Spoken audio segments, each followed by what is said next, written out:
Morning, welcome back to Cosmic, Frank Cottrell Boyce. We left it with Liam in the car, which all we know doesn't really always work out too well, so let's see how he gets on today while he's driving in China. This is brilliant, whooped Florida inexplicably. The hardest part about driving a car is keeping it in the right place on the road. You mustn't go too near the curb, your tyres make a weird screaming noise, or too far over the middle. Drivers coming the other way look frightened and angry. At first I tried to sit pretty much in the middle. When I looked in my rear view mirror, there was a line of cars behind me doing exactly the same thing, so I must have been right. There was nothing on the road ahead of us. Kings of the road, yelled Florida. We did everything the sat-nav told us, and soon, instead of driving past neat lawns and white bungalows, we were bumping along a narrow cinder track through a field full of tents and huts. Little kids kept running up to the car, banging on the window and smiling at us. There were donkeys and ponies tied up to the side of the road. A camel even walked in front of us. This can't be right. But the sat-nav said, yes, this is right. Stop worrying. Now that's what I call a good sat-nav. Then we saw it. Beyond the tents and over to the left, the Possibility Building. It really was big and red, like a big, huge, unopened present. I was trying to imagine what was inside, which is probably why the car slightly drifted off the side of the track. Which is why it probably led to the sirens and flashing lights going off in the police and Florida shouting, stop, stop! I did stop. I stopped surprisingly completely. And when I looked up, there were two policemen coming towards us with guns. Well, game over, said Florida. They're going to ask to see your licence. They'll find out you're not a grown-up and we're going to get sent home.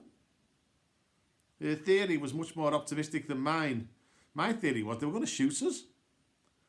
The police, in fact, bowed to us, got on their radios, talked in Chinese for a while, and bowed again, and one of them said, honoured guests, in English. Yeah, said Florida, that's us, honoured guests. Then he did this mime, which I mean sort of meant follow me even in your car, even though you blatantly can't drive.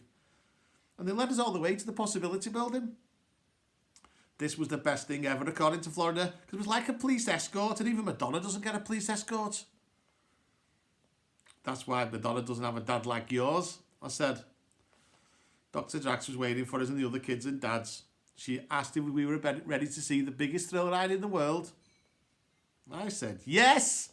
Slightly too loud and a bit more excited to be a dad, really. Then let's go, said Dr. Drax. The Possibility Building is so big that sometimes there are proper rain clouds floating around inside it. A room with its own weather. I can tell you that now. But I didn't notice any of this at the time. I didn't notice because I was too busy looking at Infinity Park's main attraction, the world's biggest thrill ride.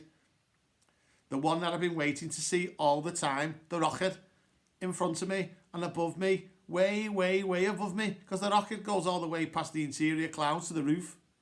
And the reason it's called a rocket is because it is a rocket.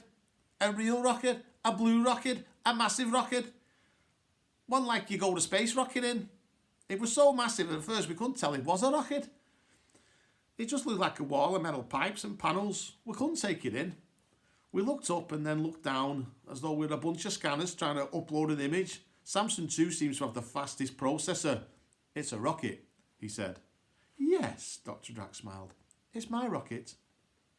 How good is that sentence? It's my rocket, like it's my lunchbox or something. Of course, we've been making rockets in China since Feng Jishin invented gunpowder in the year 1970, and they were used to fire arrows. They had names like Swarm of Bees or Five Leaping Tigers, but my rocket has a different purpose. It's called the Infinite Possibility. And, she said, turning to the kids, I'm giving it to you. I'd like you children to think of it as a present from my generation to your generation. I'm not going to ride in it, but you are. When you say ride in it, said Samson 1, do you mean riding it to space? Yes. The biggest thrill ride of all time is to ride into space. I'm sorry I've been so secretive about it. This was only because it was a secret and we want to keep it that way. Any questions? Monsieur Martinet said, you want to send our children to space? Just for a few hours. The rocket will pop up into space, do a simple little job, and then popped down again. She made it sound like an elevator. As Thrill Rise goes, it's the ultimate. Everyone agreed. Dr. Drax went on. Most thrill rides have a height requirement. This one will need a bit more. You'll have to pass some medicals and we'll have to train you. We're going to be astronauts, said Samson too. In fact, here in China the word is taikonaut. Yes, you're going to be taikonauts, with parental permission of course. All the kids looked round to the dads for permission. I even looked round for mine. Then I remembered that mine wasn't here and I was the dad. Dr. Drax turned to the children and said, I called the rocket a present, but it's more a kind of apology. You see, I believe my generation has all but destroyed this pretty blue planet. I hope I'm wrong, but if I'm not, the only hope for humankind might be for us to start again somewhere. Just because we've destroyed the Earth, that doesn't mean it's the end of the world. There are probably even millions of planets like this one, every good as this one. It's just a matter of finding one. If we're going to do that, we're going to have to make some long journeys. Journeys that might take years. And a journey is going to take years. You better have a young crew so that they'll be strong and useful for when they arrive. And that's what Infinity Park is all about. I want it to be a place that will inspire young people like you who want to work in space. In fact, if they come to the park, some of them will be able to go to space for a little while. This is just a prototype. You will be the first children in space. Then she said, any questions? Florida's hand shot straight up. Does that mean we're going to be famous? She said. Maybe, but not yet.